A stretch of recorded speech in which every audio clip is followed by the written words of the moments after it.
Varre daqui, esfrega dali, com a Aline não tem tempo ruim. Apareceu qualquer sujeira, lá está ela trabalhando para deixar tudo limpinho. Quando o lugar é muito grande, a Linoca, como é conhecida, conta com a ajuda das funcionárias. Para chegar nesse patamar de empresária do ramo de limpeza, ela precisou percorrer um caminho longo. Eu tinha carteira assinada, trabalhava numa casa fichada e logo depois eu descobri que eu estava grávida. Trabalhei a gravidez inteira, passei por todo aquele processo de licença maternidade e tudo, e logo depois eu fui mandada embora. Demitida e sem muita saída, a ex-empregada doméstica usou a experiência que tinha para trabalhar como diarista. Não é fácil chegar na casa das pessoas e limpar como a gente limpa na nossa casa, né?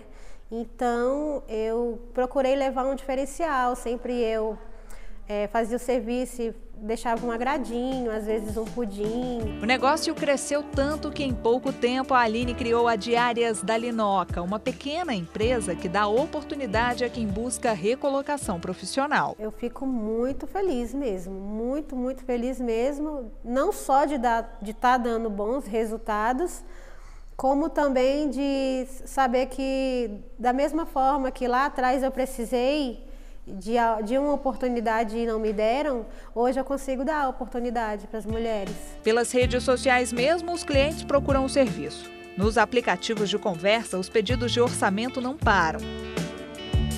A Camila, por exemplo, deixou para trás a carreira que tinha como cerimonialista e embarcou nesse novo desafio. É que, com os problemas enfrentados pelo setor de festas e eventos, teve que fechar as portas do cerimonial do dia para a noite. E uma coisa que ela definitivamente não podia era ficar parada. É um pouco difícil, porque quando você começa, né, já teve aquela trajetória toda, aí começar outra coisa do zero é bem difícil. Dá uma insegurança, principalmente porque é outra área completamente diferente, né? É o outro lado da moeda. Então você pensa, será que vai dar? Será que eu vou conseguir? Será que vai sair do jeito que é para sair? Mas no fim dá tudo certo. A mudança deu super certo para a Camila, mas com a crise econômica por que passa o país, mais de 13 milhões de pessoas ainda estão desempregadas Brasil afora. Uma das causas para números tão altos, segundo esta advogada, é a própria reforma trabalhista, que surgiu com a proposta de trazer benefícios aos empregados e acabou tendo um efeito não esperado. Um dos grandes argumentos da reforma trabalhista foi justamente a questão da empregabilidade. Contudo, em novembro, dia 11 de novembro, completam-se 2 anos da reforma trabalhista e, na verdade, o que a gente tem é um saldo contrário. Houve um maior índice de desemprego. Não houve a concretização dessa proposta da reforma trabalhista. Então, a partir desses elementos de aumento do desemprego, podemos destacar que não houve. A reforma trabalhista não funcionou como um instrumento de recolocação no mercado de trabalho no sentido positivo. Francisco é economista, alerta que se cresce o número de desocupados, aumenta também o medo da perda de emprego. Ele nunca esteve tão alto, isso confirma que nós estamos numa das piores crises no mercado de trabalho, né? E por que isso? Porque as pessoas percebem que o cenário econômico está muito difícil. As empresas têm feito cortes constantes, algumas já têm anunciado planos de demissão ao longo do ano e como as pessoas estão muito endividadas, ou seja, mais de 63 milhões de pessoas estão com o nome no SPC e Serasa e não fizeram planejamento ao longo da vida, esse medo aumenta cada vez mais e diminui a satisfação com a vida. Pesquisas recentes mostram que o índice de pessoas sem ocupação aos poucos tem se estabilizado. Por outro lado, dados do IBGE revelam que o contingente de subutilizados já chega a quase 29 milhões. A quantidade é a maior desde 2012. Isso quer dizer que tem muita gente por aí trabalhando menos do que gostaria, ou seja, utilizando muito pouco da força de trabalho de que dispõe. O levantamento aponta ainda que os subocupados somam 7 milhões e 200 mil brasileiros. Já o número de desalentados alcança os 5 milhões. E os desalentados são o quê? São as pessoas que estão quase como os desocupados. Por quê? Eles desistiram totalmente de procurar um emprego por causa da desesperança. Procuraram tanto, entregaram tantos currículos, ficaram muito em filas, mandaram diversos currículos por e-mail e tiveram as expectativas frustradas. A Lei 13.667 dispõe sobre o Sistema Nacional de Emprego. Para quem está em busca de recolocação no mercado, a medida prevê que seja dado um atendimento de forma a auxiliar o brasileiro na busca, preservação do emprego ou estímulo ao empreendedorismo. Essa legislação, ela orienta que no momento em que o SINE, Sistema Nacional do Emprego, ele é responsável pelo seguro-desemprego, nesse momento que ele cadastra um empregado que foi dispensado, que haja uma orientação nesse sentido, de que o empregado não aguarde esse período todo do seguro-desemprego para se recolocar, mas que se houver já uma oportunidade naquele momento, alguma vaga disponível que se adeque ali à qualificação do empregado, que ele já se insira novamente ao emprego, ou, de forma diferente, que ele procure alguma forma de empreender, diferentemente do empregado, que ele se torne uma pessoa jurídica ali, mobilizando o seu próprio serviço. A Ana Paula até tinha um emprego. Formada em administração, passou 10 anos trabalhando para o departamento comercial de grandes construtoras, mas começou a ver que não se encaixava mais na profissão por vários motivos. O mercado começou a ficar muito ruim, então eu tive que trocar de empresa e eu via que aquilo ali não ia me render uma carreira nem nada. E na última construtora que eu trabalhei, eu fiquei muito frustrada mesmo, nos 2 últimos anos. Não tinha mais produção, eu não trabalhava como eu trabalhava antes, então isso começou a me fazer me sentir um pouco inútil, assim, no que eu estava fazendo. Eu não via mais aquele brilho de trabalhar e fazer o que eu fazia. Então isso foi me deixando frustrada mesmo. Fora isso, vinha o medo constante da perda do emprego. A empresa estava com muita dificuldade financeira, então tinha o risco de a qualquer momento ser demitida sim. Da vida de cálculos e organização, Ana Paula viu a necessidade de se reinventar. Aos 37 anos, mudou radicalmente de foco. Deixou o emprego para tentar uma nova forma de recolocação profissional. Passou a investir na medicina veterinária. Se inspirou na Lola e hoje faz faculdade para cuidar de animais. Eu tive que primeiro criar muita coragem, porque não é fácil você ter uma vida mais ou menos assim, já estável. Você sabe que você tem os seus compromissos financeiros e você deixar aquilo que te traz renda para arriscar ainda pagar a faculdade e não saber o que vai acontecer lá no futuro. Eu tive que criar muita coragem, muita mesmo, mas eu acho que o meu sonho, que sempre foi meu sonho, trabalhar com animais, falou mais alto. E o que eu estava vivendo também eu não estava feliz. Então acho que isso também é muito importante, a gente ser feliz e realizado com o que está fazendo. Mesmo que a gente ganhe pouco, mas sendo feliz com o que está fazendo. A grande vantagem é que esses profissionais eles estão percebendo que não basta só ter um trabalho ou um emprego. O mais importante é ter qualidade de vida e satisfação. Então, por exemplo, quando eu descubro que eu comecei a fazer uma formação e eu descubro depois da formação que não era a área que eu queria atuar e mesmo assim eu crio uma estratégia para atuar em uma outra área, quando eu me descobri profissionalmente, ali pode estar o meu grande sucesso. O recomeçar para ela vem com a perspectiva de ramos diversos na nova profissão. Você pode abrir um pet shop, para você trabalhar com pet, com clínica ao mesmo tempo. Você pode ser cirurgião, você pode fazer uma carreira acadêmica, você pode trabalhar como fiscal, como representante em algum supermercado, na indústria farmacêutica, na indústria de rações. Então, assim, é um mercado muito amplo, muito mesmo. Então, eu creio, assim, fora as especializações que a gente pode fazer, como qualquer médico humano, também é necessário para um médico veterinário, que é odontologia, neurologia, dermatologia. Então, eu posso me especializar em qualquer dessas áreas. No próximo bloco, a gente continua falando sobre recolocação profissional. A repórter Fernanda Tavares vai mostrar que tem muito brasileiro mais velho e já aposentado fazendo faculdade para atuar numa nova área. E o projeto de algumas empresas para contratar o chamado estagiário sênior. Não saia daí que o Repórter Justiça volta em instantes.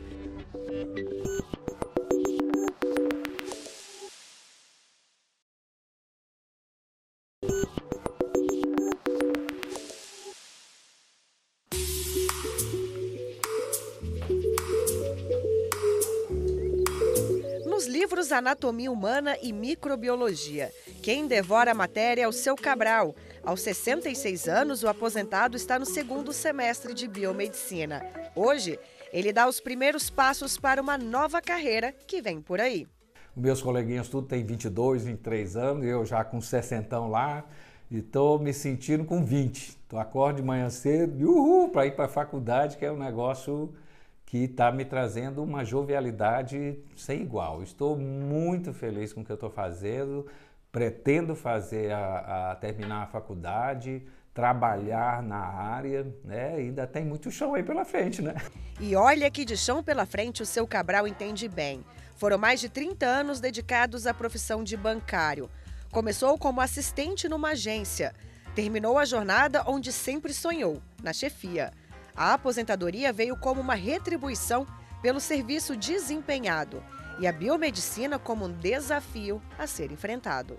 Algumas matérias, sim, me deixaram a noite toda estudando aqui, revendo coisa de segundo grau, pegando o livro dos meus filhos para poder recuperar, digamos assim, aquele aprendizado do passado, porque já fazia muito tempo, né? Para você ter ideia, já faz 10 anos que eu fiz a minha última pós-graduação. A vontade de cursar biomedicina era antiga. No passado, seu Cabral desistiu da faculdade porque foi aprovado no concurso do banco. Aquele desejo, antes adormecido, voltou com força. É como ele mesmo diz, há tempo para tudo. A idade é muito uma questão de cabeça, sabe? Porque existe a idade biológica, é claro, né? Alguns estão acometidos de doença que limitam, mas aqueles que estão saudáveis, que querem se reinventar, nossa senhora, tem um campo muito grande e é tudo uma questão de força de vontade. Novas oportunidades para aposentados no mercado de trabalho são avaliadas por este psicólogo como uma forma de não ficar parado. Aquela história de se sentir ativo novamente faz bem ainda para as emoções. O medo da inutilidade é muito importante, porque o medo ele pode te paralisar ou impulsionar. Se ele te impulsionar, você vai agir para não se sentir assim. E o conceito de utilidade é muito individual, ele é muito singular. Eu posso me sentir útil fazendo uma meditação. Para outras pessoas que vão estar me observando, eu não estou fazendo nada. Mas para mim eu estou fazendo alguma coisa. Eu estou cuidando de mim, eu estou cuidando das ansiedades do dia a dia, eu estou respirando melhor. Então o conceito de utilidade ele varia muito, mas o medo da inutilidade ele é muito importante. Ele pode te impulsionar a agir e seguir uma outra carreira ou fazer alguma coisa. Bruno é especialista em recursos humanos. Explica que muitas vezes os aposentados se aventuram em novas carreiras para aprimorar algumas habilidades. As pessoas de mais idade podem ter competências ainda muito valorizadas pelo mercado, né? Tais como comprometimento, né? Às vezes a pessoa está trabalhando, não porque ela necessariamente precisa do recurso, é por uma necessidade de realização e a postura é diferente, né? A segurança, o trato com o público. O que a gente vê muitas vezes, o servidor público passa muito tempo e quer ter outras áreas, e isso acontece na aposentadoria. Na aposentadoria ele pode abrir a perspectiva dele e eventualmente buscar outras profissões, até o que eram hobbies, né? Existem casos de servidores que se tornaram empresários, por exemplo, né? Na área de cerveja, na área de panificação, né? Porque eram hobbies, eram atividades que eles gostavam e a partir da aposentadoria tiveram mais tempo e puderam rever a carreira nesse sentido. A contratação de pessoas mais velhas já é hoje tendência mundial e tem ganho, segundo este economista, cada vez mais destaque no país. Na Europa está acontecendo muito isso, né?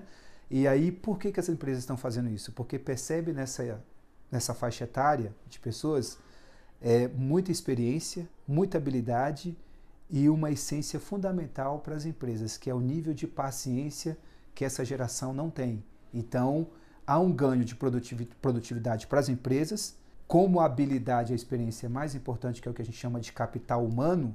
Quem tem capital humano é valorizado pelo mercado. Nesse contexto, muitas são as vagas para os chamados estagiários ou funcionários sêniores, que têm os mesmos direitos e garantias de outros profissionais. Hoje em dia tem se falado muito em estagiário sênior, que na verdade as empresas têm se voltado nessa área para proporcionar estágio para as pessoas que estejam numa idade mais avançada. Só que não há, na verdade, uma diferenciação na lei do estágio em relação ao estagiário sênior e o estagiário que seja júnior, digamos assim. Não há hierarquia de estágio na lei de estágio. Os direitos eles são iguais para todos os estagiários. Foi por causa da experiência no setor de saúde pública que Manuel voltou ao mercado de trabalho. Na verdade, ele pouco aproveitou a aposentadoria. O militar da reserva decidiu interromper o descanso e aceitou o convite para dirigir uma nova gestão hospitalar no Distrito Federal. A gente tem que se adaptar em outros mundos, outros digamos, públicos, entende? O que aconteceu comigo aqui, eu saí, vim para cá. Evidentemente que tinha estado aqui, observei toda a governança, conversei com as pessoas e quando foi, digamos, fácil a minha adaptação, entende? Claro, eu venho de uma área muito hierarquizada, onde disciplina e hierarquia são fundamentais para a estrutura toda, mas aqui no hospital não é muito diferente, não. Dos quase 4.000 funcionários do hospital, entre médicos, enfermeiros, enfim, os profissionais da saúde e do administrativo, 10% dos empregados são idosos ou aposentados. E a expectativa é que essa porcentagem seja ainda maior até o fim do ano, graças a um projeto de humanização nos hospitais e nas UPAs do Distrito Federal. A experiência faz a diferença muito grande em todo o processo. Então, quando você coloca para dentro uma pessoa que vem com a experiência, além dela contribuir melhor, ela também tem muito que ensinar para quem está começando agora. Evidentemente que um médico que passou 30 anos, 40 anos da sua vida se dedicando, fazendo cirurgia, atendendo a população, quando ele tem a oportunidade de voltar agora e conviver, por exemplo, com um residente que está agora entrando no mundo do trabalho, entrando no mundo da medicina, a medicina que ela é feudal, isso faz uma diferença muito grande. É por essas e outras que parar tudo e abraçar a aposentadoria, por enquanto, nem pensar. Estou com 66 anos, né? 45 anos de serviço, mais de 35 mudanças para fora do país, ao longo do Brasil todo, né? Morando em quase todos os estados, regiões. Mas o que acontece é que, como a expectativa de vida do brasileiro mudou, se você pensar bem, né, eu iria embora para casa com 50 e poucos anos, quer dizer, 50 anos, quando fizesse 30 anos de serviço. Não é possível. Tá? No meu caso, não seria possível porque ainda me sinto com energia para fazer entregas, enfim, acho que não é o momento ainda.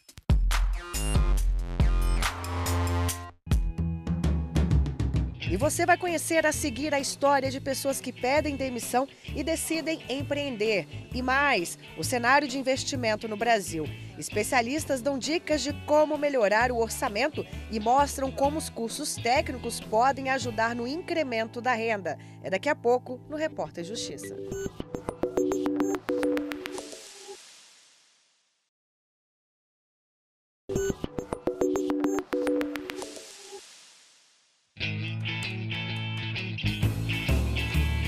Quem vê o Ranieri no comando desta clínica de estética nem imagina que a carreira dele era bem diferente um tempo atrás. Engenheiro ambiental, trabalhou mais de 10 anos em uma grande construtora. Tinha cargo de confiança, fora as inúmeras responsabilidades. Chegou um ponto que dinheiro para mim já não estava sendo mais suficiente, nem a vida que eu estava levando dessa de ficar viajando, não ter residência fixa. Eu estava constituindo família, né? Eu estava indo para o segundo filho. E isso começou a pesar na minha, vamos dizer, no que eu queria para mim de vida ao longo dos 10 anos para frente. E aí eu comecei a refletir quais seriam as possibilidades de eu me fixar, de eu ter mais liberdade, né? Porque eu trabalhava assim, mais de 12 horas por dia, porque era cargo de confiança. Então você fica naquela ilusão, a sociedade acha linda e maravilhosa a situação por você ter trabalhado justamente na área que você estudou e tudo mais, mas internamente eu não estava feliz mais com isso. Com a insatisfação vieram outras queixas. O rendimento no trabalho já não era mais o mesmo. A minha performance começou a cair quando essa minha mentalidade já mudou. Eu já não tinha aquela motivação de trabalhar, de fazer o máximo. Lógico que dentro desses anos, para eu conseguir empreender, eu dei um sangue pela empresa. Isso aí eu não posso negar, eu acho que eu aconselho a qualquer um que queira fazer algo parecido, dê o sangue como se você fosse dono da empresa, para você conseguir juntar um pé de meia, para quando chegar o momento certo, você sair de portas abertas também.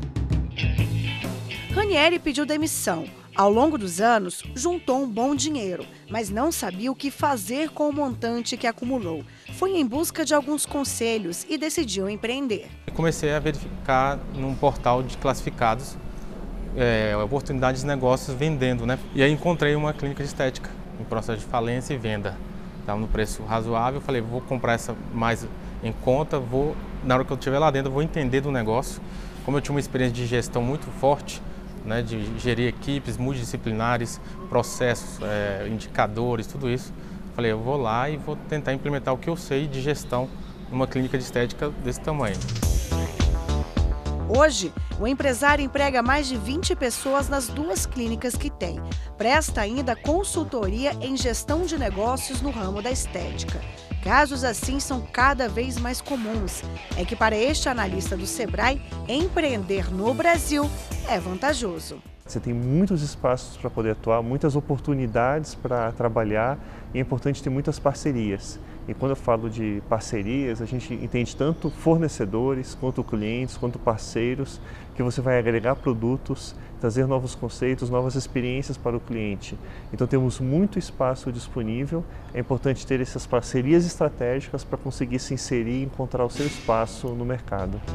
A recolocação no mercado de trabalho em uma nova carreira exige muito comprometimento. Precisa ter metas. Nesse plano de negócios, você vai conseguir ali estabelecer, você vai conseguir ter muito claro, por exemplo, qual que é a margem que você vai ter em cada produto ou serviço que você vai comercializar, qual vai ser o giro necessário para cobrir seus custos fixos e quando você precisar vender para ter o lucro que você deseja. A partir daí você começa a dar passos, você começa a jogar luz sobre este empreendimento, sobre as oportunidades, sobre o esforço que vai ser necessário. O Repórter Justiça mostra agora a história do Franklin, um trabalhador que queria muito ter uma nova chance profissional. Depois de 10 anos trabalhando como instalador de linhas telefônicas numa empresa, o Franklin decidiu fazer um curso técnico para incrementar o conhecimento no dia a dia do trabalho dele. Meses depois e já com o diploma nas mãos, veio a boa notícia. O curso técnico ajudou numa promoção e o salário, é claro, melhorou e muito. O curso técnico ele te dá um conhecimento vasto da área que você está querendo atuar e pelo que a gente vê muito na fila de desempregados, né, nas reportagens, nas estatísticas, muitas pessoas estão desempregadas por falta de profissionalização, né? Foram anos de muito esforço. Nesse período, ele aprendeu técnicas inovadoras de instalação, principalmente de redes mais antigas, que precisam de mais cuidado e atenção. E ele não pensa em ficar parado, não. No futuro, eu penso numa faculdade. Além da telefonia, o ramo de tecnologia da informação está em expansão. Segundo dados do IDC Brasil, que faz pesquisas e consultoria em inteligência de mercado, os investimentos nessas áreas devem crescer 5% só este ano aqui no país. Profissionais, quando bem qualificados e atualizados, costumam ter boas oportunidades. O curso técnico, por exemplo, aumenta muito a chance de colocação no mercado de trabalho. Em São Paulo, 70% dos alunos dessa modalidade conseguiram um emprego um ano depois da formatura. Quando você tem uma profissão, você tem a oportunidade de ser especialista na sua área. Os cursos técnicos eles são altamente recomendáveis, porém eu tenho que saber escolher um bom curso técnico que eu tenha afinidade. Então, por exemplo, cursos que vão sempre ter demandas, serralheiros, eletricista, que são demandas que existem, né, direto, cursos na área de telecomunicações, técnicos de informática e técnicos, por exemplo, na área de internet como um todo. O Repórter Justiça desta semana fica por aqui. Para rever esse e outros programas, basta acessar nossa página no YouTube, TV Justiça Oficial. Quer sugerir uma reportagem? Anote aí o nosso e-mail, repórterjustiça@stf.jus.br. Até a próxima!